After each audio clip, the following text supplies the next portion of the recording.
Hopkins points out to us that there are several ways that we can know the law, and not all of them are equally valuable. One of those ways is a speculative kind of knowledge. So we can have some understanding of it. We know it's there. We might even agree with it in very general terms, but it's all external to us, and it doesn't really bother us. It doesn't keep us up at night. It's just this vague notion that it's there.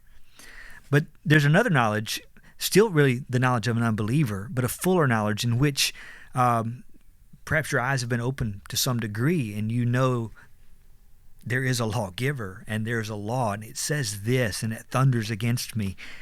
And so it bothers you. Maybe it does keep you up at night, but it is a law that you hate because you don't love God, and it is still external to you. You don't see it as beautiful. You don't see holiness as beautiful. It's just this thing that condemns me. But it is the work of Christ to open our eyes and to change our hearts to see the law as something that's beautiful, though we've broken it, and then to look to Him as the one who has fulfilled it and kept it for us and makes us righteous with God. Yeah. I mean, it's really such a simple test, isn't it? What do you really, deep down, what do you think about the law? When the law is exposing you at that moment, as painful as it is it still a thing that is perfectly lovely, balanced, desirable to you? Is it a path? Do you feel like you're a person who, I'm spiritually lame, but the path is a perfect path, and I wish by the grace of God that I could walk that, and I think that as God is bringing us through that period of conviction and He's opening our eyes, that we do see the holiness of God, particularly reflected in the law, as something that is terrifying, but at the same moment, something within us longs that if only I could be clean before that God and walk with Him. Yeah. And that desperation then drives us to Christ. Yeah. He gives a series of really penetrating, self-examining questions. So let me just run through those really quickly.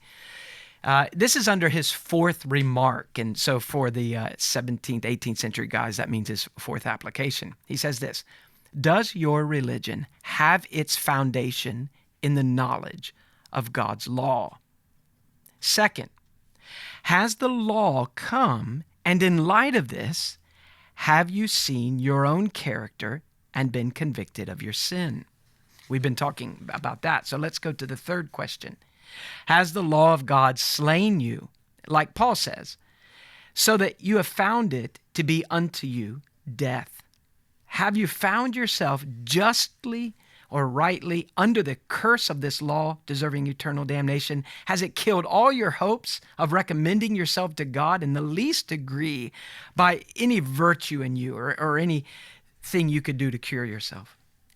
Fourth question, are you disposed and ready to justify God in making such a law and maintaining it in the manner which He does? Now that's a great point. One evidence of true repentance is a man quits justifying himself and he finds himself justifying God. I remember before I was a Christian, someone recommended I would read Spurgeon, and I did this just because I was precocious. I thought, well, I'll read Spurgeon, so all the older people in the church would be really impressed, like, wow, John's 11 years old and he's reading Spurgeon. So I kind of, I slogged through Spurgeon. It was way above me. But I found in the middle of that sermon, it was like Spurgeon was over there pointing to me and preaching to me. And in the middle of the sermon, like part of me got up and joined Spurgeon and pointed fingers at me and said, he's right, And you stop arguing and justifying yourself before the Lord, and you join the Lord in condemning you. God's right, you're wrong. And so you justify God in His actions. God is right in the way He's treated me, and instead of yourself. Number 5, he says, do you long for, seek, and strive after conformity to this law? So now he's talking to the believer. You've been emptied of yourself. You've looked to Christ. Now, are you longing to be conformed, to walk in harmony with the law? Number 6, do you place all your religious attainments in conformity and obedience to the law?